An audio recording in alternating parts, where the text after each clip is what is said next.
I was 36 years old when I walked into the reception of Halden and Rowe Engineering for the first time. Back then, I was just another junior surveyor, holding a degree, a lunchbox, and hoped that the next 30 years would mean something. I remember the flicker of the fluorescent lights, the clack of typewriters, the distant hum of printers and radios. It was a different world then, slower, more human. My name is Thomas Grayson. I am 65 years old now, or at least I was the day everything happened. The day my former boss, fired me. It was 1 week before my retirement. 1 week. After 29 years, 11 months, and 3 weeks of loyalty, sweat, overtime, and silence. I was the longest-serving employee in the firm. No scandals, no missed deadlines, no sick leave for the last 8 years. I trained most of the new team leaders, drafted the foundation plans for more than half the downtown skyline, and I never once complained when the younger hires got promoted ahead of me. I had made peace with that long ago. This was my second home. I thought it would be the place I retired from. I was wrong. My wife, Eleanor, passed away 5 years ago. Cancer. She made me promise not to retire early. You need the structure, she said. The noise, the routine. It is what keeps you grounded. She was right. Losing her left a hole so wide inside me, I feared if I stopped moving, I would fall into it. So I stayed. I worked, I mentored. I smiled even when no one noticed. The man who fired me, his name is Carter Sloan. He became managing director last year after Mr. Halden finally stepped down. Carter was younger than my oldest son, fresh from an MBA program and full of ideas about modernizing the culture. The culture he spoke of was built by men like me, but that never seemed to matter. He called us legacy weight in a board meeting once. I heard it through the glass wall of his office. He did not know I was still around that late. 1 week before I was due to retire, he summoned me to his office. He did not even look up from his laptop as he spoke. "Thomas," he said, "we are making some budget cuts. Unfortunately, your position has been deemed redundant, effective immediately. No handshake, no thanks. Just a cold dismissal and a cheap severance. Package that would forfeit my pension because I had not technically made it to retirement day." I stood there for a moment, unsure if I had heard him correctly. I asked if he understood what he was doing. He just smiled. "It is not personal," he said. "It is just business." I walked out without a word, packed my things in a cardboard box, placed my retirement card, already signed by most of the staff, carefully inside, and left the building that had been my second home. But here's the thing about me, something Carter never knew. I do not get angry. I get ready. You see, 5 years ago, when Eleanor passed, she left me everything. Not just our savings or her pension. She left me a plan. Eleanor was a financial planner before she got sick. Quiet, meticulous, and brilliant. One of her last gifts to me was the paperwork for a real estate trust she had started in both our names. And tucked inside that trust was something Carter never bothered to find out. I own the building, not just a few shares or a rental office. I own the entire 12-story property that Halden and Rowe leases its headquarters in. Eleanor bought it 15 years ago, under a different entity name. Our initials and our wedding date were hidden in plain sight. She said it was for security. I never paid much attention until after she passed. But now it was mine. And now it was time to use it. I spent that night sitting on the patio, watching the streetlights blur through my Scotch glass. I thought about how easy it had been for Carter to dismiss 30 years of service with one breath. I thought about Eleanor, and then I began making calls. The first was to my lawyer, Harold Burns. We had not spoken in months, but when I told him what happened, he chuckled. "Thomas," he said, "are you telling me it is time?" "Yes," I said. "It is time." The lease agreement with Halden and Rowe was up for renewal in 4 days. Carter never checked who the landlord was. He just signed auto-renewal notices forwarded through the facilities department, assuming it was a faceless corporate entity. But this year, there would be no renewal.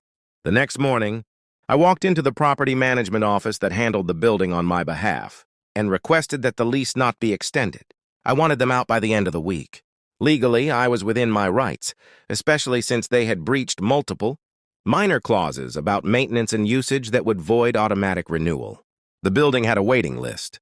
Tech firms, design agencies, even a nonprofit startup incubator. I would not lose money. In fact, I would make more. But money was never the point. The point was respect. I wanted Carter to look me in the eye just once and realize he had fired the wrong man. I arranged a meeting with him for Thursday, the day before the lease expired. Told him it was urgent. He agreed, still unaware. When I entered the building for that meeting, I wore the same suit I wore the day I was hired. A little snug around the waist, but it still fit. I took the elevator to the 12th floor, past familiar faces who gave me awkward nods, and walked straight into the conference room. Carter sat at the head of the table, sipping his coffee. "Thomas," he said, "what is this about?" I placed a folder in front of him. Inside was the formal notice of non-renewal and the property ownership documents with my name at the bottom. He flipped through them, confused at first. Then his face changed. "This is a joke," he said. "You cannot do this."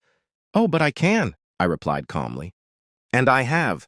He stood up, panic rising. "You are going to evict us? The entire firm?"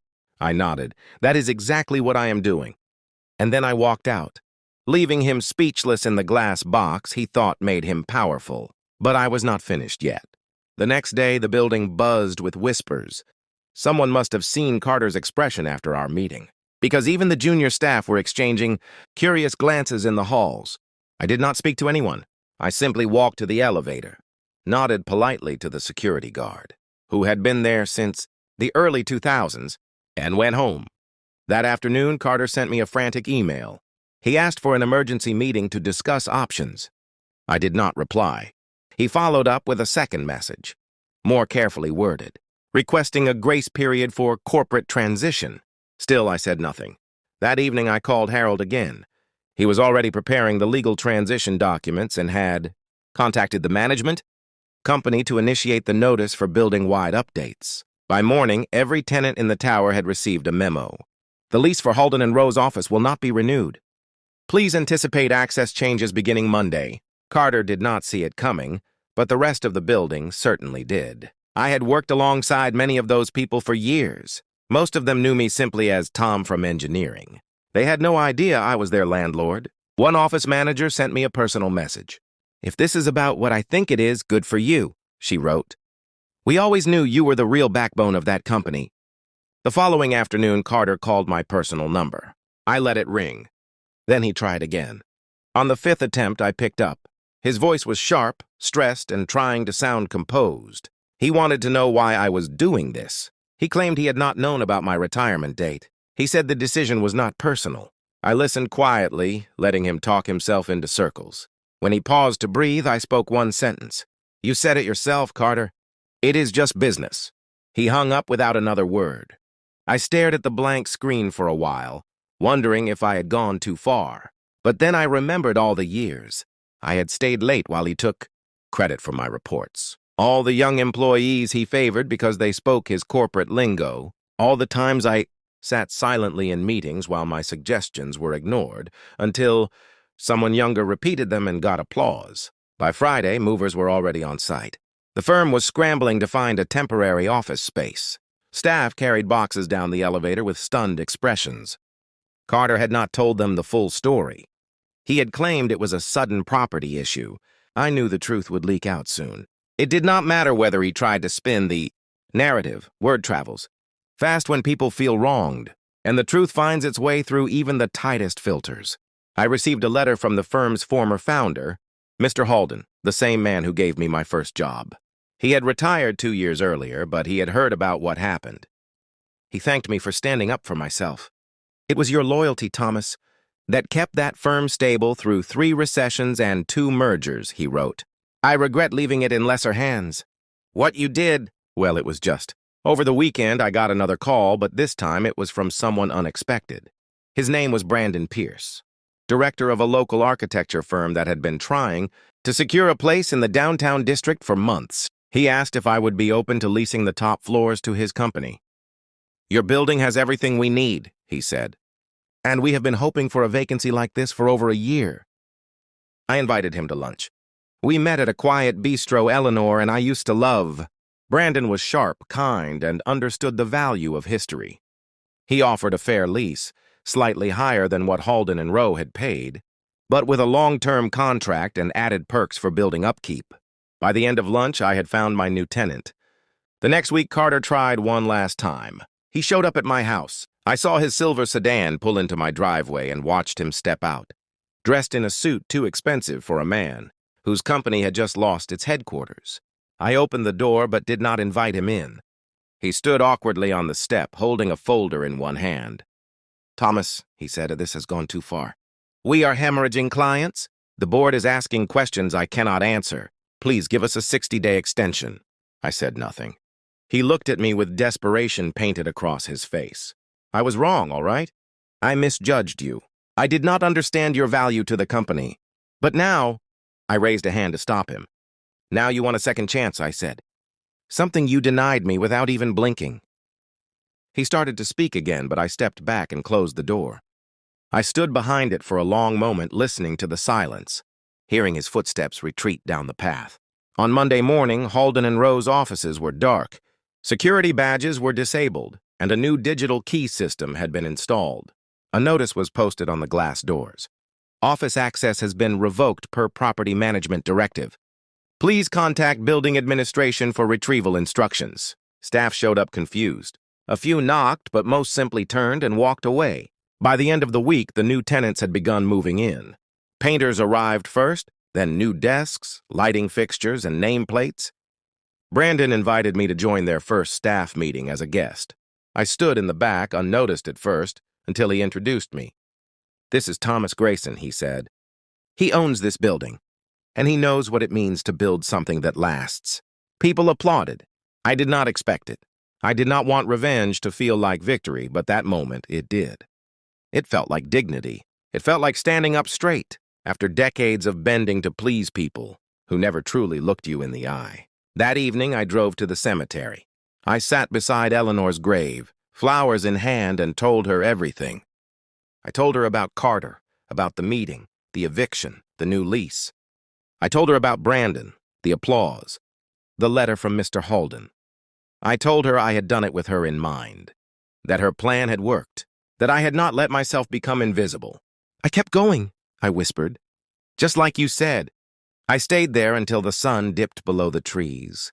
The sky stained orange and purple, and for the first time in years I felt still, not lost, not bitter, just still. The weeks that followed brought more than just peace. They brought purpose. I had spent most of my adult life drafting, measuring, checking structures for cracks that could bring entire towers down. But I had not really examined the cracks in my own identity until now. Losing Eleanor had taken the light from my days, and being fired had almost taken the meaning from them. But now I had something steady again. And perhaps more importantly, I had finally stood up, not just for myself, but for everything I had built quietly over the years. The new tenants settled in quickly. Brandon's team respected the space. They upgraded things without erasing the building's character. Every detail was carefully considered, from the wood-paneled walls to the preserved blueprints that still hung behind glass in the lobby. One day I noticed a framed plaque on the ground floor beside the elevator. It read, "Dedicated to Thomas and Eleanor Grayson, for believing in foundations that last." My throat tightened as I read it. I had not asked for recognition, but somehow, being seen like that meant more than any title or plaque I had ever received at Halden and Rowe. Carter, on the other hand, was still spiraling. Word had spread across the industry. Clients had pulled out. Investors had begun auditing the firm. I heard from an old colleague that 3 department heads resigned within the month. The company was trying to operate out of a cramped co-working space uptown, but morale was gone. The layoffs continued. What struck me most was not the collapse. It was how little Carter understood why it was happening. He blamed bad timing, blamed the market, even blamed me. But he never looked inward.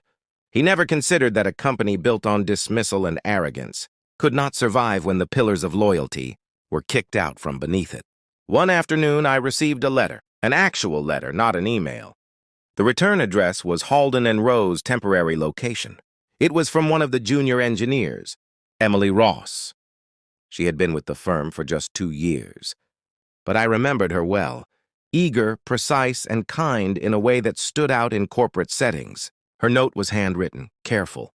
"Mr. Grayson," it began, "I do not know if you remember me, but I wanted to thank you. After everything that happened, I started asking questions about how things used to be, about you, about the work that went into building what we had. People told stories, good ones. They said you carried that place when no one noticed. I guess I just wanted you to know, some of us noticed, even if we never said it out loud. I read it twice. Then I read it again. I pinned it next to the letter from Mr. Halden and beside Eleanor's old family recipe card that still hung on my fridge. Gratitude has a way of softening what vengeance never can. It reminded me that while justice feels powerful, legacy feels permanent. About a month after the firm's removal, I received a call from Carter's assistant, his former assistant, apparently. She said Carter had resigned. The board had pushed him out quietly, hoping to salvage what little remained of the brand. She said he had moved out of state, gone silent. No apology ever came. I did not expect one. I did not want it. He had already taught me the most important lesson I never learned at a drafting table. Respect cannot be demanded. It must be lived. And when it is denied for long enough, the silence it leaves behind speaks louder than any raised voice. I decided not to lease the top floor to anyone else. I converted it into something else. Entirely, a mentorship hub for young engineers and architects just entering the field. No fees, no formalities. Just a space to learn, to sketch, to ask questions that real offices never made room for. I named it the Eleanor Room. In the back, I kept a shelf with her books, her notes, and one of her old coffee mugs. The first time I opened the doors, 5 students showed up, then 10. By the 3rd week, I had to bring in extra chairs. It was quiet, steady work, the kind that did not make headlines. But every conversation, every sketch pinned to the wall, felt like a brick in something new, something good. One evening, while locking up, I stood by the window overlooking the city. The sun was setting again, casting long shadows across the rooftops. I could see the glow of office towers, the flicker of streetlights, the trails of people heading home to places where they were known, or at least hoped to be. I thought about all the years I had spent drafting homes for others, while feeling like I had none of my own. Not anymore. I had built mine, brick by brick, decision by decision. And somewhere in the silence of that moment, I felt Eleanor beside me again. Not in the air or the walls or the things, in the peace, in the stillness, in the quiet assurance that finally, I had lived out the promise she once asked of me. I had not let myself fade. I had not retired quietly into invisibility. I had not accepted what was unjust. I had taken back my voice and used it to leave something better behind. The following winter came early that year. Snow began falling in November, blanketing the city in silence. I found myself spending more time at the building, not because I had to, but because I wanted to. The warmth inside felt different now, brighter, purposeful.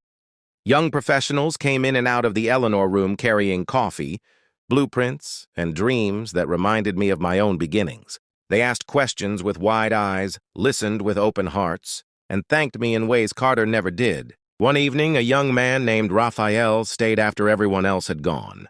He was struggling with a project, a bridge proposal for a small town in Montana. As we pored over the sketches together, he paused and looked at me. "How did you know when your work really mattered?" he asked. I thought about it for a moment and then answered honestly. When the people I built for started building for others. That same week, I received a message from a reporter with a local business journal. She had heard whispers about the firm's collapse and the sudden ownership change. She wanted to write a piece, not a takedown, she promised, but a human story about legacy, transition, and quiet power. I declined the interview. I did not want to be the headline.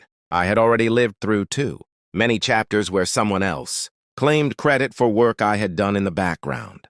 I told her that if she really wanted to tell a story, she should write about the students upstairs. Write about their designs, their plans, their ambitions. She agreed. The article ran the following week. From engineer to educator, how a forgotten veteran of architecture built a legacy of mentorship. It featured no photos of me, only images of the Eleanor Room and the faces of those, now creating something new inside it. My son Michael called the day after it was published. We had not spoken much over the years. He lived on the coast, busy with his own firm and family. But he read the article. "Dad," he said, "I never knew everything you went through at that company." I told him that was by design. Parents protect, even from silence, even from hurt. He was quiet for a while, then added, "I'm proud of you, really proud." It was the first time I had heard those words from him since he was a teenager. It meant something. A great deal, in fact. As the year turned, I began a new project with Brandon's team, a full renovation of the ground floor lobby. Not just new flooring and lighting, but a small exhibit space dedicated to the history of the building and the people who had shaped it. We found old photos in storage, copies of original designs, and even a letter from Eleanor to the original property owner about the trust she had created. We framed that letter and placed it under a piece of glass near the elevator, where everyone could see it on their way up. One afternoon, I stood there alone reading it again. Her handwriting was neat, precise, with the same care she had brought to everything in life. The last line read, "A strong foundation is not just beneath a building. It is beneath the people who believe in it." I ran my fingers across the glass. The building had stood for decades, but it had never felt more alive than it did now. Spring arrived with a quiet breeze, and the final traces of Halden and Rowe disappeared from the city's directories. The firm had officially dissolved. Its assets were liquidated and its former employees scattered to different firms. Some found new homes, some started their own. I hired 2 of them to assist with the Eleanor Room's weekend workshops. Life, I had learned, was not about permanence. It was about planting seeds you might never see grow, but planting them anyway, knowing someone else might someday sit in their shade. On what would have been my official retirement day, 12 months later than originally planned, I invited the mentorship students, the property team, and a few old friends to the top floor for a quiet celebration. No speeches, no toasts, just food, music, and conversation. Near the end of the evening, Brandon raised a glass and said one simple thing. To Thomas, who showed us all that sometimes, "The quietest man in the room carries the biggest story." The room clapped. I smiled, nodded, and looked around at faces filled with energy and purpose. I thought of Eleanor, of Carter, of Mr. Halden, of the first day. I walked into that lobby holding nothing but ambition and a belief that time and work could make a man valuable. It took decades, but that belief had not been wrong. It had simply taken the long way around. Later that night, after the guests had gone and the lights had dimmed, I stood at the front door, looking out across the empty street. The city was still. No honking, no movement. Just quiet, the kind that fills you, not the kind that empties. I turned off the final switch and walked to the elevator. As I descended, I felt no sadness, only peace. I had not just built a career, I had built a life. One that could not be fired, one that could not be erased, one that despite everything still stood tall. And this time, everyone finally knew who built it.